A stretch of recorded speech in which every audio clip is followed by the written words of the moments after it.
India के खिलाफ बोलेगा वो देश का गद्दार होगा। जब देश का प्रधानमंत्री कार्रवाई नहीं कर सकता तो क्या अमेरिका का या चीन का प्रधानमंत्री आएगा? भागा राष्ट्रपति आएगा कार्रवाई करने? डूब के मर जाना चाहिए था देश के प्रधानमंत्री को उसी समय। और वहां के मुख्यमंत्री ने साफ बता दिया कि ये एक घटना नहीं है, सैकड़ों घटनाएं हैं। डूब के मर जाना चाहिए आज स्मृति ईरानी को, डूब के मर जाना चाहिए संसद में बैठी महिलाओं को। 70 साल में किसी ने ऐसी घटना नहीं देखी होगी हिंदुस्तान के अंदर। वो तो अलीबाबा 40 चोर है, 38 वो दल है, एक वो दलाल मीडिया है और एक कॉर्पोरेट है, तो 40 वे हो गए। और अलीबाबा का 40, अलीबाबा ये है धृतराष्ट्र जो बैठा है और 40 चोर सामने। मणिपुर की घटना को देख करके कौन महिला उसे वोट देगी? अगर किसी भी महिला ने बीजेपी को वोट दिया तो समझ लो वो अपनी बेटी की इज्जत लुटवा रही है। ना आज देश का प्रधानमंत्री होता, ना आज गृह मंत्री होता और ना मुख्यमंत्री होता, इन सबको तिहाड़ जेल में भेज देता। मणिपुर की घटना से इतना आहत हूं मैं। Subscribe now and press the bell icon.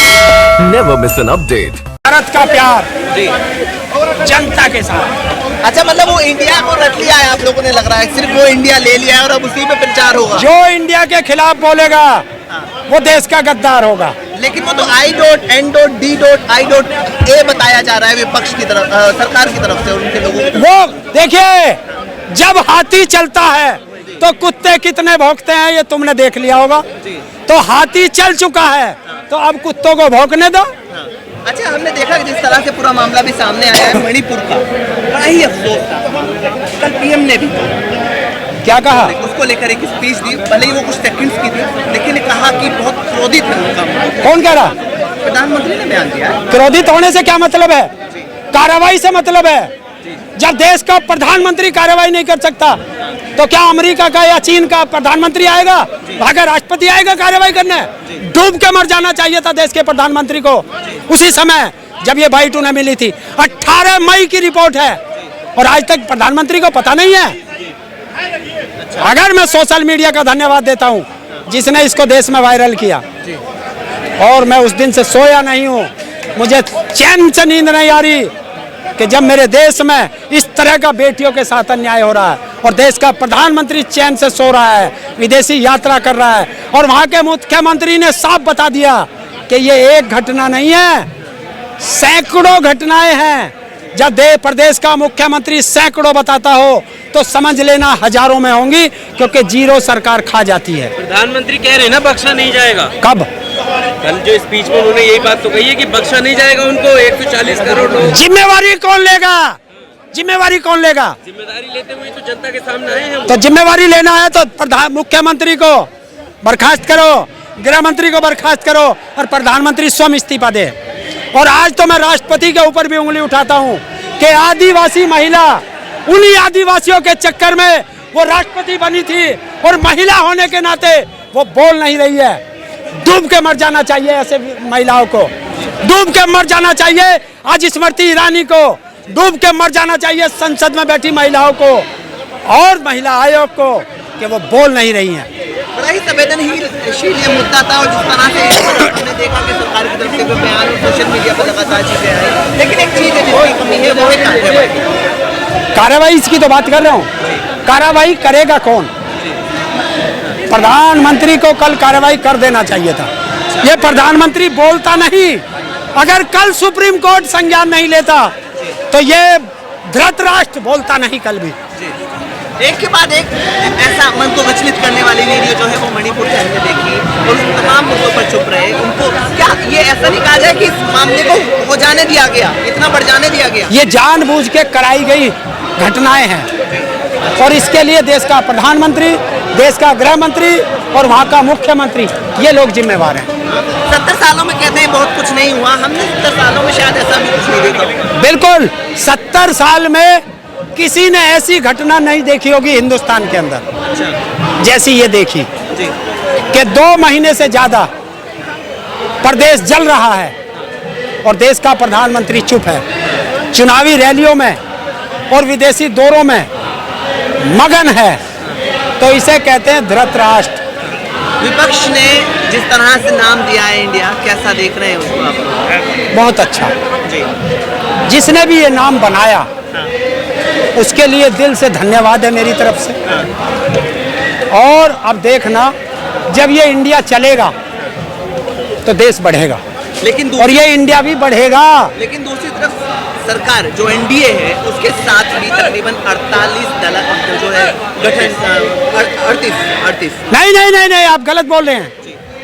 वो तो अली बाबा 40 चोर है, अच्छा 38 वो दल है, एक वो दलाल मीडिया है और एक कॉरपोरेट है, तो 40 वे हो गए और अली बाबा का 40। अली बाबा ये है धृतराष्ट्र जो बैठा है और 40 चोर सामने है, तो ये तो अली बाबा 40 चोर की मंडली है। नहीं, कहीं एक मैसेज ये भी देखने की कोशिश है ना कि अगर विपक्ष एक हुआ है, वो 26 है, तो हम भी एक है 38 है। सुन, जो उसके साथ 26 दल हैं मोदी के, उनके टोटल वोट 26 लाख हैं, और जो इंडिया में है कांग्रेस को छोड़ करके 25 दल हैं, उनके टोटल वोट 14.5 करोड़ हैं। तो 14.5 करोड़ से 26 लाख क्या झुनझुना लड़ेंगे? खुद प्राइम मिनिस्टर मोदी और खुद बीजेपी के नेतृत्व के जो करोड़ों वोट हैं उनको शायद आप नजरअंदाज कर रहे हैं। कौन सी है? बीजेपी के जो वोट हैं, कौन है? या एक तरफा जिनको कहें, कौन है? आज वही हिंदुस्तान मणिपुर की घटना को देख करके कौन महिला उसे वोट देगी?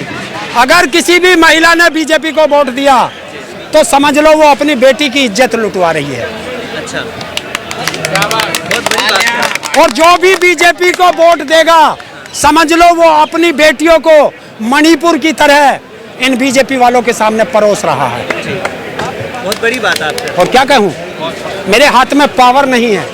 अगर मेरे हाथ में पावर होती तो आज इस देश में ना तो बाल विकास मंत्रालय होता, ना आज महिला आयोग होता, ना आज देश का प्रधानमंत्री होता, ना आज गृह मंत्री होता, और ना मुख्यमंत्री होता। इन सबको तिहाड़ जेल में भेज देता। मणिपुर की घटना से इतना आहत हूं मैं।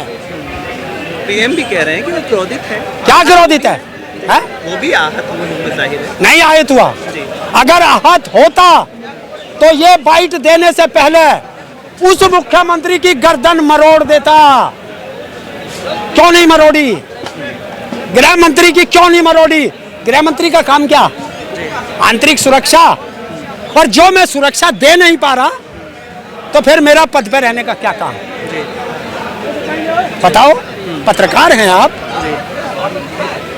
और वहां का मुख्यमंत्री बोल रहा है कि मैंने इंटरनेट बंद कर रखा है ताकि वहां की खबर देश की जनता को ना मिल जाए। जिस दिन इंटरनेट खुलेगा उस दिन शायद इस प्रधानमंत्री को सृष्टि पर डूब के मरने के लिए जगह नहीं मिलेगी। ऐसी ऐसी घटनाएं वहां हुई हैं। लेकिन मुख्यमंत्री ने अपना इस्तीफा भी पेश किया था इन सब हालात पे, खुद को कहीं ना कहीं जिम्मेदार भी माना था, इसलिए इस्तीफा आगे पेश किया था, भले ही वो इस्तीफे की कॉपी। देखिए, आप लोग बीजेपी को और आरएसएस को जानते नहीं हैं।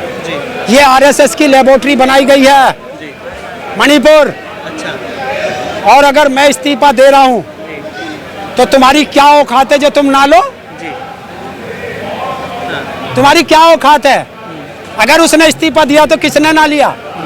और जिसका उसने इस्तीफा नहीं लिया तो शायद मुख्यमंत्री से ज्यादा वो गुनाहगार है। किसने नहीं लिया? प्रधानमंत्री ने। क्यों नहीं लिया? और जिस दिन इस्तीफा दिया था उस दिन क्यों नहीं प्रधानमंत्री बोला? कल क्यों बोला? कि कल सुप्रीम कोर्ट ने डंडा चढ़ा दिया था, इसलिए बोला। अगर कल सुप्रीम कोर्ट डंडा नहीं चढ़ाता तो ये कल भी नहीं बोलता। मणिपुर के हालात पर जिस तरह से कल बयान आए, सुप्रीम कोर्ट की तरफ से बयान आया, उम्मीद है अब चीजें समझ सकते हैं?